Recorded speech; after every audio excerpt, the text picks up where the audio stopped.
بغير علم يعمل أعماله أعماله مردودة لا تقبل.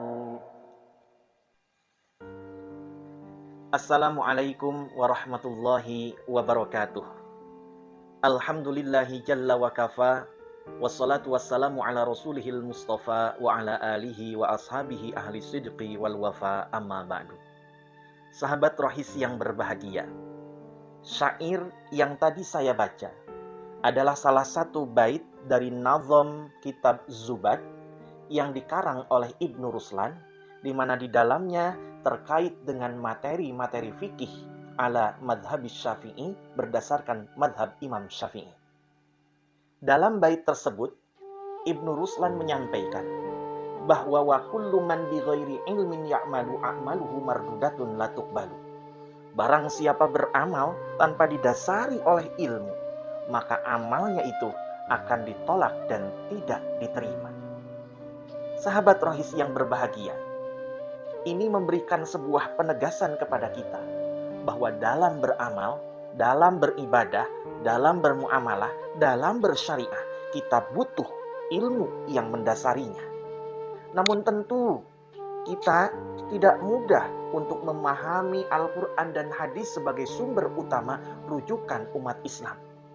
Oleh karenanya kita dibantu oleh para imam madhab yang telah memutuskan madhabnya, membuat jabaran-jabaran hukum berdasarkan istinbat hukum yang dipahami dari Al-Quran dan hadis. Nah, sahabat rohis, kita tahu ada 4 madhab di kalangan para fuqaha. Yang pertama adalah madhab Hanafi yang dibawa oleh Abu Hanifah An-Nu'man rahimahullah. Yang kedua, madhab Maliki yang dibawa oleh Imam Malik bin Anas rahimahumullah. Yang ketiga, madhab Syafi'i yang dibawa oleh Muhammad bin Idris Asy-Syafi'i rahimahullah. Dan yang keempat, madhab Hambali yang dibawa oleh Imam Ahmad bin Hambal rahimahullah. 4 madhab ini adalah madhab yang paling masyhur dan banyak diikuti oleh semua masyarakat muslim seantero dunia. Wabil khusus di Indonesia, madhab Syafi'i tentunya yang paling banyak dijadikan rujukan oleh umat Islam dalam hal ibadah, muamalah, dan bersyariah.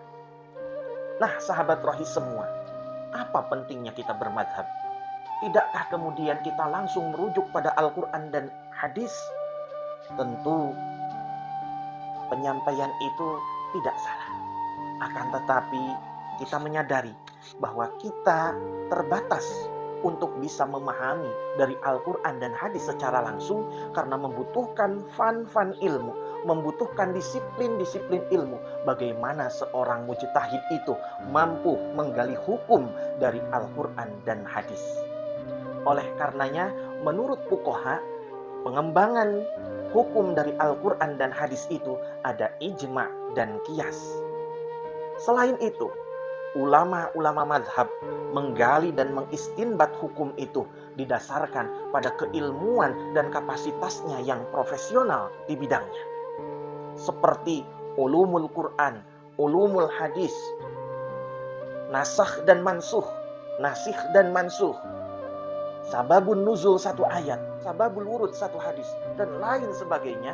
Banyak yang kemudian dibutuhkan dalam mengistinbat dan menggali satu hukum dari Al-Quran dan hadis itu sendiri.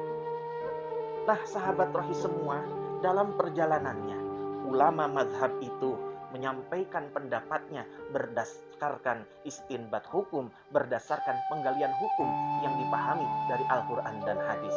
Oleh karenanya, perbedaan dalam memahami Al-Quran dan hadis itu menjadi sebuah keniscayaan yang menyebabkan perbedaan dalam madhab.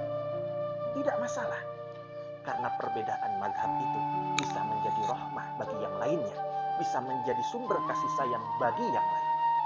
Salah satu contoh misalnya, ketika para ulama menggariskan hal-hal yang membatalkan wudhu. Menurut madhab Syafi'i, yang membatalkan wudhu salah satunya adalah bersentuhan kulit antara laki-laki dan perempuan yang bukan mahram. Namun, menurut mazhab Hanafi, Abu Hanifah mengatakan bersentuhan kulit antara laki-laki dan perempuan yang bukan muhrim itu tidak membatalkan wudhu. Loh, kenapa? Bukankah ayat Al-Quran yang diambil dan digalinya sama? Betul, ayat Al-Quran yang digalinya adalah surat An-Nisa. Aula mastumun nisa. Apa kemudian yang mendasari perbedaan itu? Menurut Abu Hanifah, al-lamsu di sini, bersentuhan kulit di sini, maknanya adalah majazi, yaitu berhubungan badan. Sehingga kalau hanya sekedar bersentuhan kulit biasa, tidak kemudian sampai membatalkan wudhu. Namun menurut Imam Syafi'i, ayat ini menjadi sharih dan sudah jelas adanya, tidak perlu kemudian ditafsirkan lebih lanjut. Aula mastumun nisa, bersentuhan kulit antara laki-laki dan perempuan yang bukan mahram, sudah jelas mampu membatalkan ibadah atau mampu membatalkan wudhu. Nah hadirin, sahabat rohis yang berbahagia, kita tidak perlu panik, tidak perlu galau, kita tidak perlu risau terkait perbedaan mazhab yang ada di lingkungan kita. Semua adalah mampu dipertanggungjawabkan. Karena apa? Karena ada dasar keilmuan dengan metode dan cara yang bisa dipertanggungjawabkan oleh para ulama imam mazhab. Sahabat rohis yang berbahagia, semoga kita semua menjadi muslim yang dewasa, memahami perbedaan sebagai satu fitrah yang bisa kemudian kita ambil hikmahnya, tidak menjadi pemicu dari perpecahan umat Islam. Tidak perlu kemudian memperuncing perbedaan kunut dan tidak kunut, usoli dan tidak usoli. Semua perbedaan furu'iyah dalam beribadah tentu ada dasar yang dimiliki oleh masing-masing mazhab. Perbedaan mazhab merupakan rahmah bagi kita. Mudah-mudahan bermanfaat. Kurang dan lebihnya mohon maaf. Wallahul muwaffiq ila aqwamit thoriq. Wassalamualaikum warahmatullahi wabarakatuh.